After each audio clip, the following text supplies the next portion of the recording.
নমস্কার, অ্যাস্ট্রো রাজু চ্যানেলে আপনাদেরকে স্বাগত। আপনাদের সাথে আমি রাজু। আলোচনা করব 18ই মার্চ থেকে 24শে মার্চ এই সপ্তাহটি মিথুন রাশির ওপর কী ধরনের প্রভাব আসতে পারে।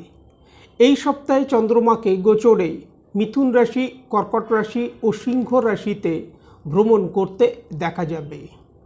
ভিডিওটি শুরু করবার আগে আপনাদেরকে বলবো, যারা যারা অনুষ্ঠানটি দেখছেন প্লিজ চ্যানেলটিকে সাবস্ক্রাইব করতে ভুলবেন না। আর যারা যারা সাবস্ক্রাইব করছেন তাদেরকে আমার অসংখ্য ধন্যবাদ।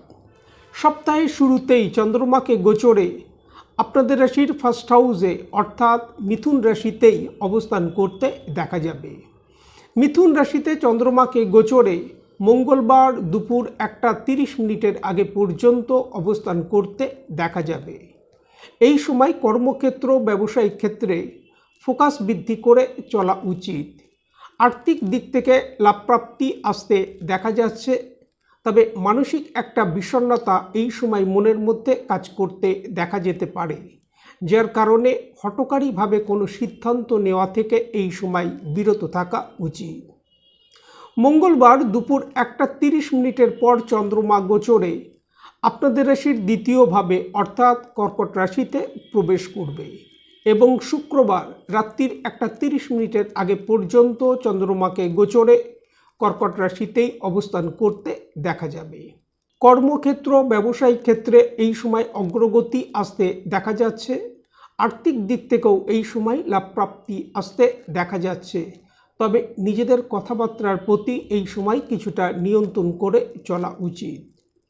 শুক্রবার রাত্রির 1:30 পর চন্দ্রমা গোচরে আপনাদের রাশির তৃতীয়ভাবে অর্থাৎ সিংহ রাশিতে প্রবেশ করবে এবং সপ্তাহের শেষ চন্দ্রমাকে গোচরে সিংহ রাশিতেই অবস্থান করতে দেখা যাবে।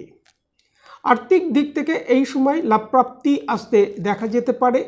ব্যবসা বাণিজ্য, কর্মক্ষেত্রে অগ্রগতি আসতে দেখা যাচ্ছে, তবে কর্মক্ষেত্রে এই সময় পলিটিক্সের বিষয়ে সতর্কতা অবলম্বন করা উচিত। নিজেদের ক্রোধ ও জেদের প্রতি নিয়ন্ত্রণ করে চলা উচিত। দাম্পত্য জীবন, প্রেম প্রণয়ের ক্ষেত্রে এই সময় কিছুটা অ্যাডজাস্ট করে চলা উচিত। বিদ্যার্থীদের বিদ্যাক্ষেত্রে একাগ্রতা এই সময় বৃদ্ধি করা উচিত।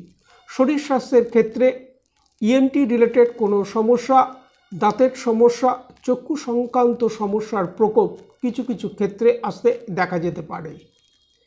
এই সময় ভগবান গণেশজির যদি প্রত্যহ আরাধনা করা যায়, তা থেকে যথেষ্ট লাভ প্রাপ্তির সম্ভাবনা। আজ এই পর্যন্ত। নমস্কার।